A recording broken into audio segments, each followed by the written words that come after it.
So I wanted to just show you some nice correction techniques for watercolors. And, you know, I think it's so funny and I laugh at it when people say that you cannot correct a watercolor. And of course, that's not true. So I wanted to show you some ways in which that might be something you might want to try. The first thing is simply taking a brush. So this is just a number 10. And there's a whole lot that you could do just with a number 10 and your brush. So let's say I want to, let me zoom in a little bit closer here. And let's say I just want to fix, I don't know, a little bit on this cheek here. I wanted to smooth this out. I'm just taking my brush and with water, I'm loosening up the paint that's there. And it's kind of, it's not a real wet brush, but it sort of is a dampy wet brush. Let's say there's a little mark here we're not crazy about right there. I didn't mind it, but I just want to show you that you may find that some of these marks, because watercolor tends to dry, you know, and it could end up with an edge. Any of these edges is easily fixable with a nice damp, and then this brush needs to be snappy, okay? So no lazy brushes there. Now let's say you made a big boo-boo and you really, I don't know what would be a big boo-boo on this, but let's just say you're not happy with this eye. There are these scrubber brushes. Cheap Joe's has them, they're called Fritz scrubbers. Let me lower that for you so you can see it. And this other one is a Blick Wonder White. So they're both very different widths depending on the area that you want, but they're a little stiffer. This small one is very stiff. And with a little bit of water, you want to be careful that you don't scrub so hard that you're really ruining your paper. But I can go in here and I pretty much can go right down to the paper, especially if you're using good paper, and you guys know I really love using good paper. Let's say you just wanted to build that highlight a little bit more in her eye. This came up really nicely. And then I could correct it and go back in and fix it at any time if I want to add that line back in. Or let's say something got a little too thick. Maybe the inside of her eye here just got a little too thick. The outside of the iris part. I can easily go in and I just made that a little thinner. Maybe your eye came down over the lid. Let's just lift that. Done. Easy to do. All of these correction techniques are so easy. If you have a larger brush, you can do a larger area. So let's say, I don't know, maybe I'm not happy with something on her hair. I am, but I'm just showing you that I can go in here and I can, with this scrubber brush, I can lift, and it's a little stiffer than a regular brush. I could go in, release the paint, depending if it's, you know, a staining color or not. And then with a little bit of tissue, you can lighten that area and you could almost go down to the paper with it. Or you certainly could lighten it enough that you could make a mark that would make you happy there. Let's go back to, okay, so we talked about lifting, which is with a regular brush, okay? And that's a more subtle, smoother way to bring it out. And then I just showed you two little scrubber brushes, different sizes, one for bigger areas, one for tiny little areas. Those are really good ways. Let's say you did not get the reflection of the eye quite the way you want to. There is something called a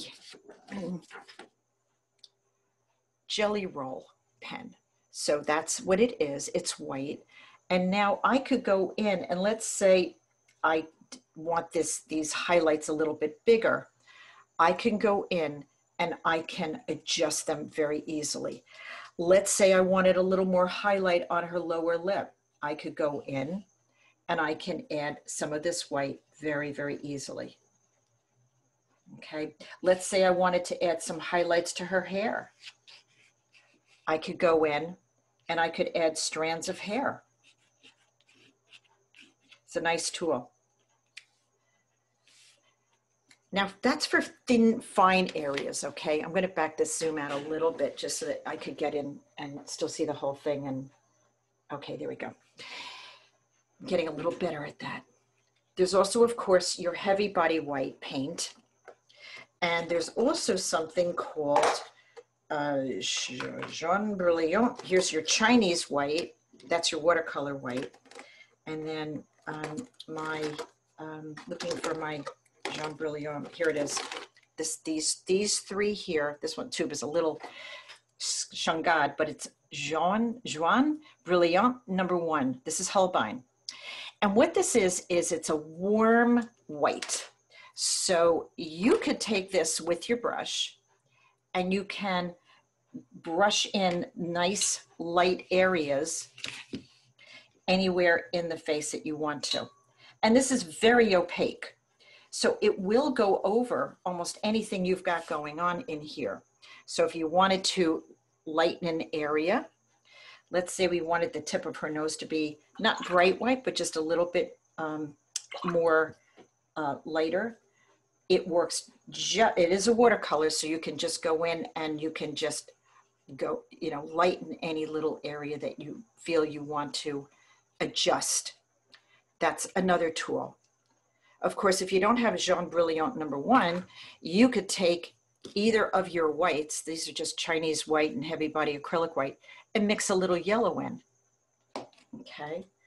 But let's say you want it to be white, like I lost the side of her eye. It's not as white as I would like it to be.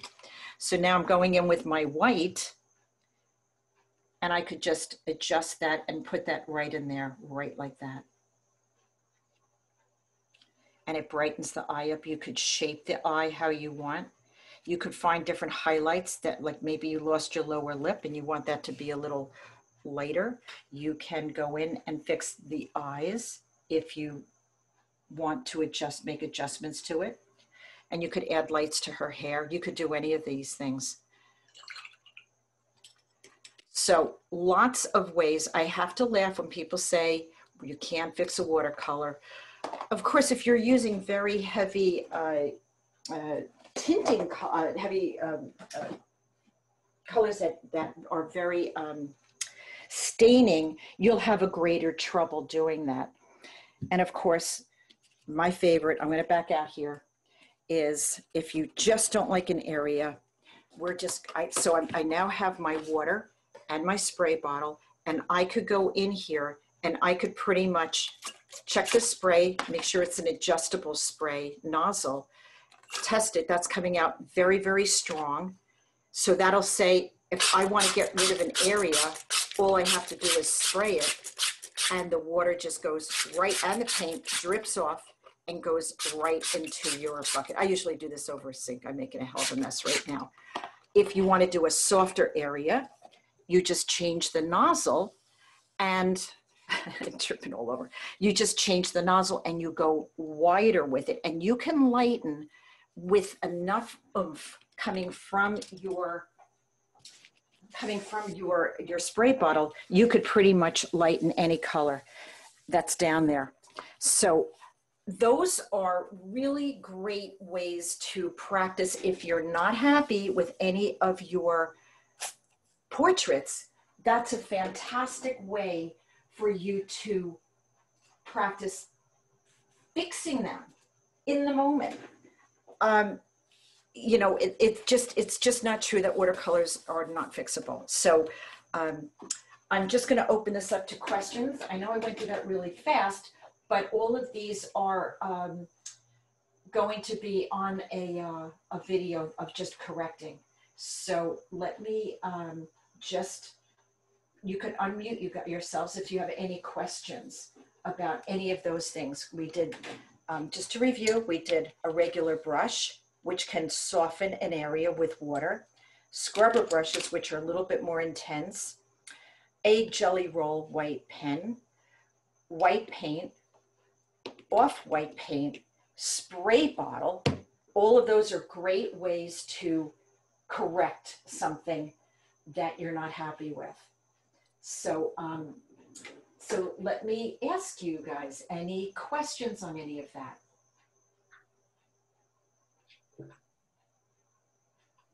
No questions. Okay. Also, this is exactly why I recommend you guys use the good paper, because these types of things will be really troublesome when you use inferior paper. And when you use inferior paper, you really, you're only hurting yourself. You think, oh, I'm going to save my good paper for the real thing. This is the real thing. This is the time for you to use your good paper, whether it's the 140 on a block or whether it's the 300. I prefer 300 when I'm doing a portrait that's quarter sheet. I told you today we're going to be doing a quarter sheet, but for the smaller ones, I was using 140 because I didn't have as much surface area with water. But these are really fabulous ways in which you will learn the more you do it. So if I would just say, go ahead and try these and have them be something that you know is always at your disposal, no matter anytime, any place, anywhere, any kind of painting. It probably won't lift something staining like a phthalo blue, but we're not really using those kinds of colors in our portraits. So it's just like anything else. And if you're not happy with any of your portraits, try this. It just might be an area that you're not happy with. It might be, you know, the slightest little thing to the eye, the tip of the nose, a little highlight on the lower mouth, whatever it is, it's fixable. Chances are it's fixable. And what better way to figure that out than to practice it? And did I miss the Mr. Clean? Oh yeah, the Mr. Clean, thank you. There is one more. You know, I was thinking there was another one. Thank you for that. Let me go back to the recording. Hold on. Thank you, whoever that was. You're the best. Thank you. Yeah, so one more actually. A simple Mr. Clean magic eraser.